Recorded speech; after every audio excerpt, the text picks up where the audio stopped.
सो इस वीडियो में हम देखने वाले हैं types of values in JavaScript. So JavaScript में दो तरीके की वैल्यूज होती है, या तो प्रिमिटिव वैल्यूज होती है या तो रेफरेंस वैल्यूज होती है। अब प्रिमिटिव वैल्यूज के एग्जांपल्स क्या क्या है? नंबर, स्ट्रिंग, बुलियन, नल और अनडिफाइंड, और सिंबल्स भी है ES6 में। ठीक है।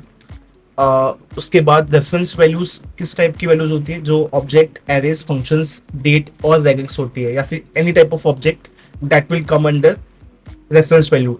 जो हमारी प्रिमिटिव वैल्यूज हैं हम उनको स्टोर करते हैं इन स्टैक, ऑन स्टैक, और जो हमारी रेफरेंस वैल्यूज होती है उसको हम स्टोर करते हैं हीप में। ठीक है।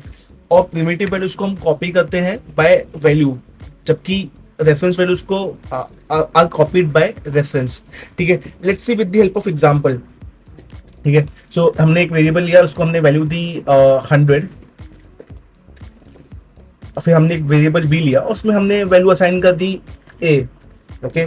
नाउ व्हाट हैपेंस, अब हम क्या करेंगे, हम ए की वैल्यू को चेंज कर देंगे। ठीक है।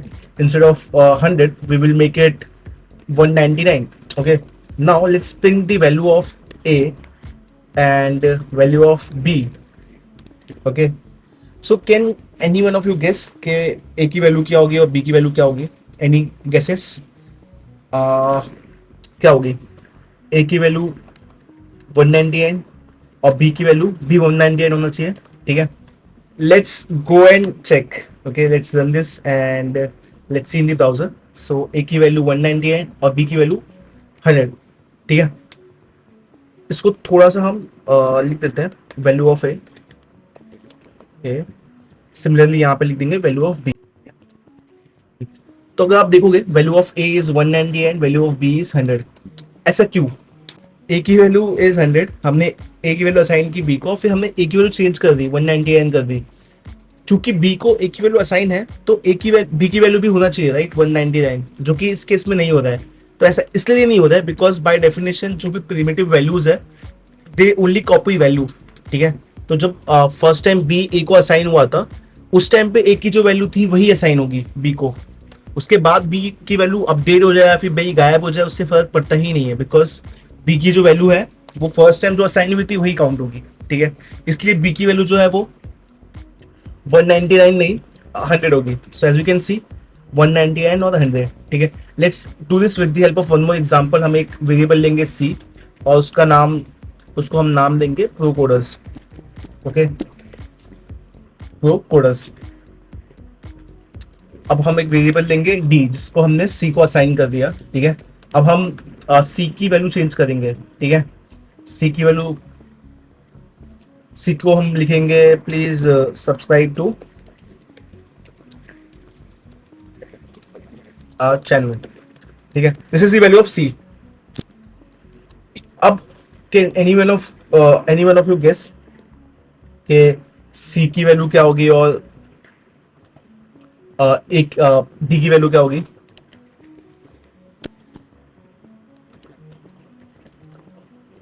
Okay, so let's go and see. So value of C is, so value of A is 99। एक सेकेंड, तो हमें यहाँ पे लिखना है console. So as you can see the value of C is, please subscribe to our channel, value of D is procoder। So हमने देखा primitive values are copied by values by value। तो जो भी वैल्यू फर्स्ट टाइम असाइन होगी variable की value वही रहेगी। ठीक है। लेट्स सी रेफरेंस वैल्यूज कैसे वर्क करती है। ठीक है। Let's take a object. यहाँ पे हम एक ऑब्जेक्ट लेते हैं। ठीक है। ऑब्जेक्ट में नाम होगा प्रोकोडस, और let's take variable F which is assign to variable B, variable E. अब क्या होगा कि हम ई को चेंज करेंगे। ठीक है। Instead of procodes we will write please subscribe to our channel.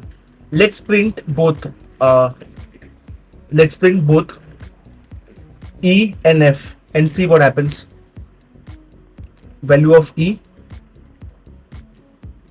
and value of F. Okay.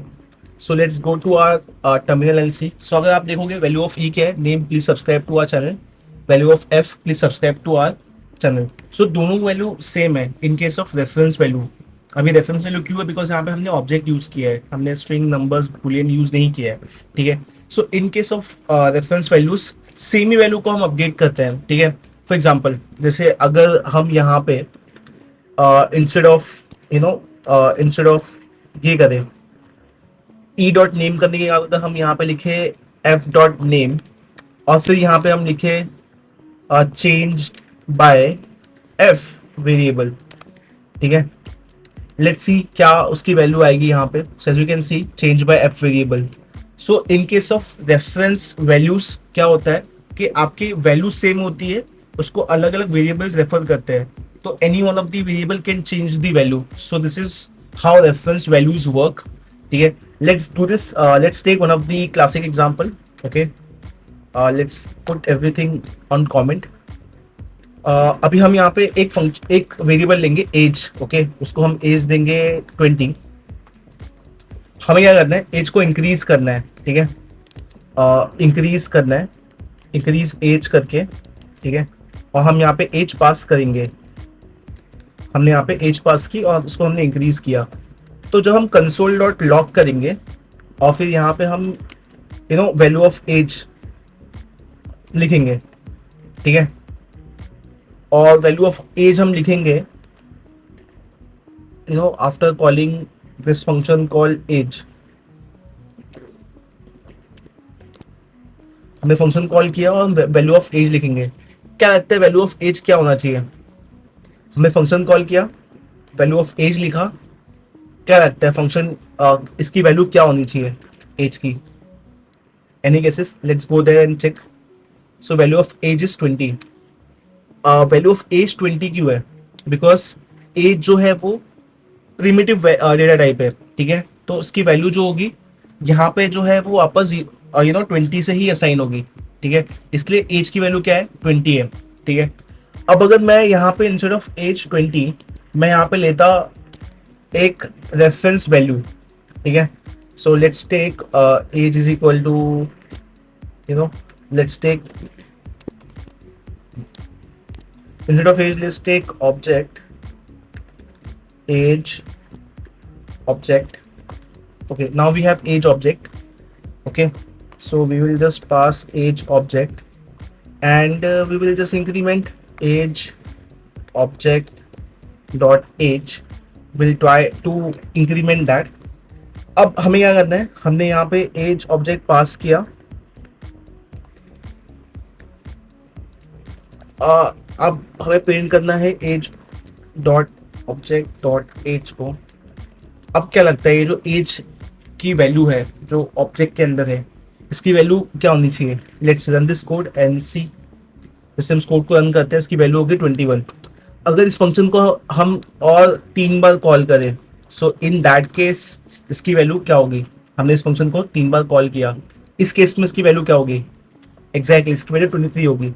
सो हमने देखा कि प्रिमिटिव वैल्यूज कैसे वर्क करती है, रेफरेंस वैल्यू कैसे वर्क करती है, दोनों में डिफरेंस क्या है with the help of example. So that's it for this video. अगर वीडियो पसंद आया है तो इसे लाइक कीजिए, शेयर कीजिए और सब्सक्राइब कीजिए। बाय।